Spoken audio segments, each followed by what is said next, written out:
Nakaranas ka na ba na may nakilala ka online tapos nung nagkita kayo sa personal, hindi pala siya yung inaasahan mo? Ngayon, isipin mong nangyari yan hindi lang sa isa o dalawa, kundi sa mahigit 1,600 na lalaki. Ito ang kwento ni Sister Hong, isang viral sensation na biglang sumabog online. Pero ang mas shocking, hindi pala siya babae at hindi lang basta scam ang ginawa niya. Isa itong malalim, madugong panluloko na naging national scandal. Nagsimula ang lahat sa mga chismis sa social media sa China. May isang middle-aged na babae raw sa Nanjing na kilala bilang Sister Hong. Nagpapakilala siya online. Inaaya ang mga lalaki na dumaan sa bahay niya kapalit ng simpleng mga bagay gaya ng gatas, prutas, mantika, minsan nga daw skyflakes lang. Mukhang kalokohan, di ba? Parang kwentong lasing lang. Pero nung dumating ang July 2025, hindi na ito joke. Totoo pala. Mas totoo pa sa iniisip ng lahat. Ang taong nasa likod ni Sister Hong ay si Jiao, 38 years old, lalaki, mag-isang nakatira sa apartment sa Nanjing. At ang pinakamalala, master of disguise siya. Gamit ang wig, makeup, dress at beauty filters, nagmukha talaga siyang isang mabait na tita online. At sa dami ng apps ngayon, sobrang dali niyang nakaakit ng mga lalaki. Hindi siya nanghihingi ng pera, gatas lang, saging, prutas, tapos pupunta na yung lalaki sa apartment niya, excited pa. Ang hindi nila alam, may nakakubli palang mga kamera sa paligid. Lahat ng ginagawa sa loob ng bahay, recorded. Hindi para sa memories, kundi para ibenta online. Meron si Jiao na private group kung saan may access ang mga members sa hundred of sex videos na secretly niyang kinunan. Bawat video, real encounters, totoong tao, hindi scripted. Pero ang mga lalaki, walang kaalam-alam. At nang kumalat na sa internet ang ilan sa mga video, doon na sumabog ang bomba. May mga nagsimulang makilala. Wait, parang office mate ko yan. Si kuya yan oh. Yung iba, biglang nag-deactivate ng accounts.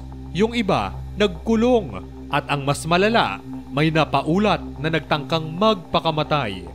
Sobrang bigat ng naging epekto. Noong July 6, 2025, sinalakay ng mga pulis ang bahay ni Jiao at doon nila nakita ang studio ni Sister Hong. Hidden cameras, hard drives, mga SIM cards, laptop at files ng bawat lalaking naloko niya. Nakasulat pa kung anong gamit ang dinala ng bawat isa.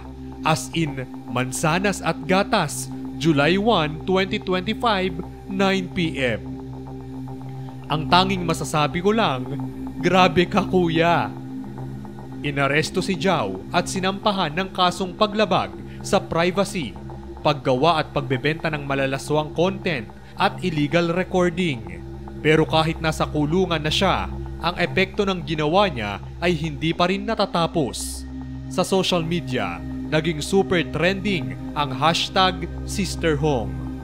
May memes, may parody videos, may mga tumatawa, pero mas marami ang natakot.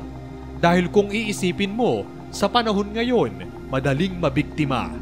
Kahit sino pwedeng magpanggap online, isang filter lang, ibang mukha na. At kung ikaw ay isang taong gutom sa atensyon, sa lambing, sa koneksyon, madali kang mahuhulog. Hindi ito kwento lang ng panluloko, ito ay kwento ng kalungkutan sa digital age. Kwento ng mga taong naghahanap lang ng kausap, ng karamay, ng kahit konting lambing at biglang na-scam. Nang lumabas ang balita, naglabas pa ng health advisory ang gobyerno. May chismis kasi na may HIV o STD ang kumalat. Kaya nagpa-free check-up ang mga klinik sa Nanjing para sa mga lalaking baka nadali ni Sister Hong. Tama, seryoso talaga ang sitwasyon. At isipin mo, Marami sa kanila hindi alam na lalaki pala ang kausap nila. Ilang oras silang nakasama si Sister Hong pero never silang nagduda. Doon mo marerealize gaano kadaling dayain ang perception ng tao sa panahon ng social media. Ngayong nahuli na si Zhao, inaasahang mabibigat ang kaso niya. Pero tanong ng marami, sapat ba yun para bumawi sa nasira niyang buhay? May mga pamilyang nadurog, relasyon na nasira, trabaho na nawala dahil lang sa isang taong naglaro ng karakter online. At habang ang internet ay tuloy-tuloy sa paggawa ng content tungkol sa kanya, TikTok trends, reaction videos, memes, huwag nating kalimutan, may totoong tao ang napahiya, nasaktan at nawasak. Ang kwento ni Sister Hong ay paalala sa ating lahat. Sa panahon ng filters, AI at online personas, ang pinakamapanganib na bagay ay hindi ang kasinungalingan, kundi ang katotohanan. Kaya kung may makilala ka online, mag-isip ka muna. Tanungin mo sarili mo, totoo ba talaga siya o nagkataon lang? Galing siya sa deepfake, beauty cam at heartbreak.